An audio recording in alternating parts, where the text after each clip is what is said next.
Hey there.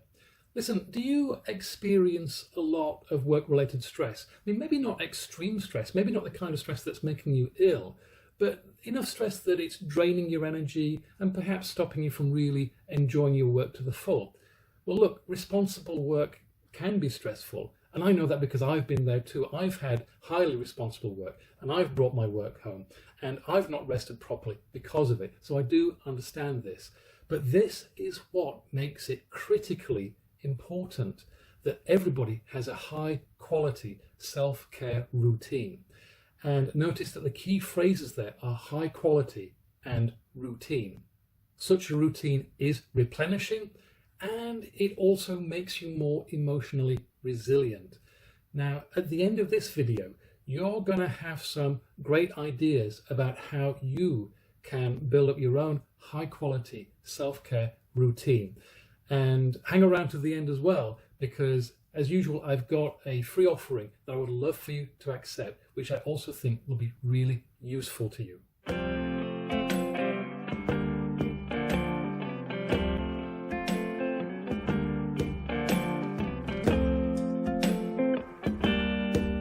Now, my name's Steve. I'm a professional coach working with professional people like you on combining personal brilliance with mental clarity and unshakable emotional wellness. So for the best content in that theme, please subscribe to this channel and don't forget to hit the notifications bell so that you'll know when new content arrives.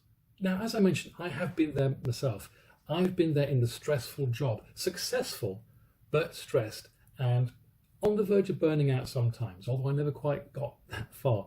Now, what I share in this video is the work I did with my coach and the work I do with my clients. So I've seen this again and again, and it really does replenish and build emotional resilience. Now, idea number one for a high quality self-care routine is to get back to nature. This is something that people in responsible jobs working in high-rise office buildings really neglect, and it is very replenishing. So make a commitment to spend more time back in nature. Now, that doesn't have to be going out into the deepest, darkest depths.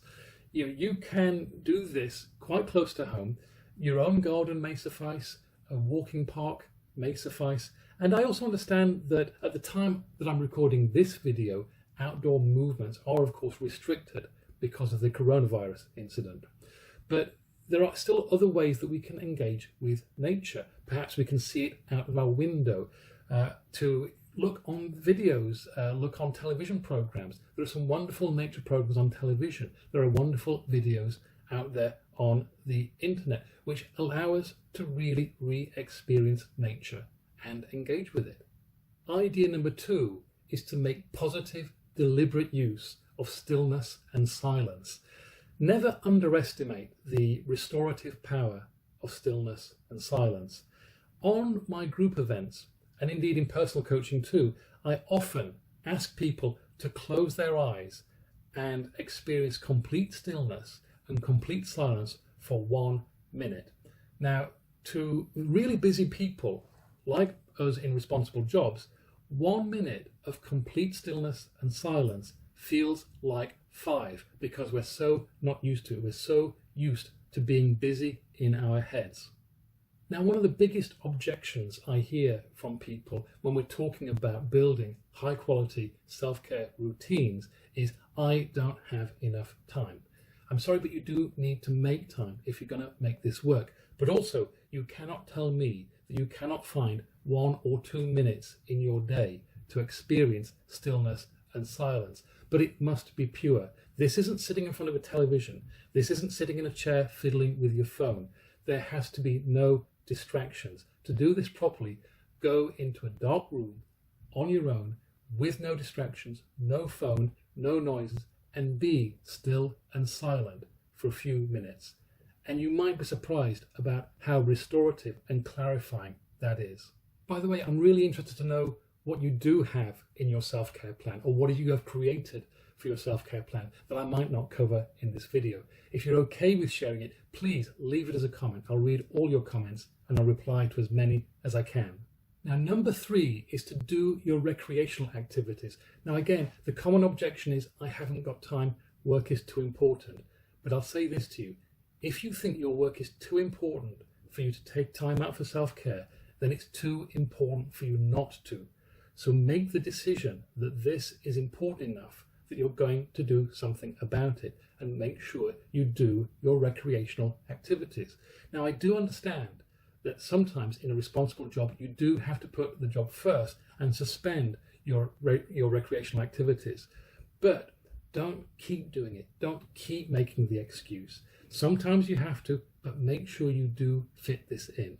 Idea number 4 is to experience that we are part of something incredible, something bigger than all of us. We get so caught up in what's right in front of our faces, and I know, again, I've been there too, that we forget that we are part of something incredible. Do you see this photograph here, which I'm displaying? This is Carl Sagan's famous blue dot. It's a photograph of the Earth from the Voyager probe from miles out. See how little it looks. Now, my mentor, Bill Cumming, points me at this a lot, and now I point it to you. It's a reminder that our entire world is only a tiny blue dot in the grand scheme of things. And it's a reminder that we are part of something huge and incredible, something much bigger than any of our individual concerns. Now, that's not to say that we shouldn't concern ourselves with our work. Of course, we want to be responsible in our work, but this is a useful reminder of perspective.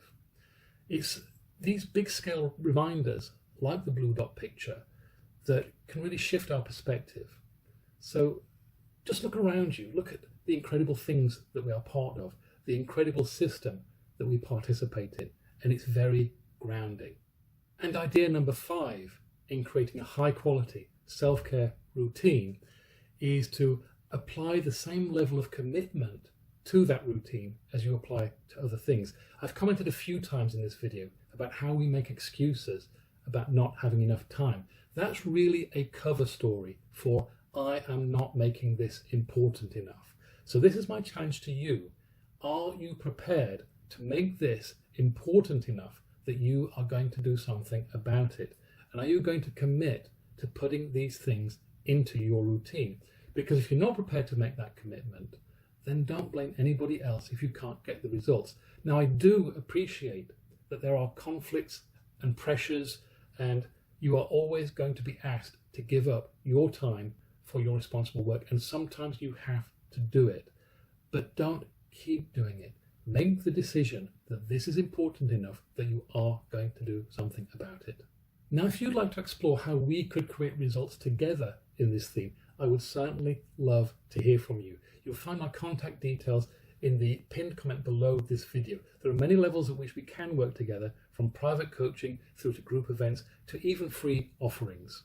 And please do like this video if you did like it, and don't forget to subscribe to the channel. Now, I mentioned a free offering at the beginning of the video.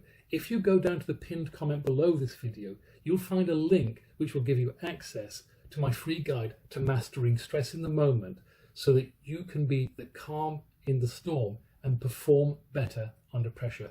Please, it's absolutely free. Please help yourself. And other than that, I'll see you again next week.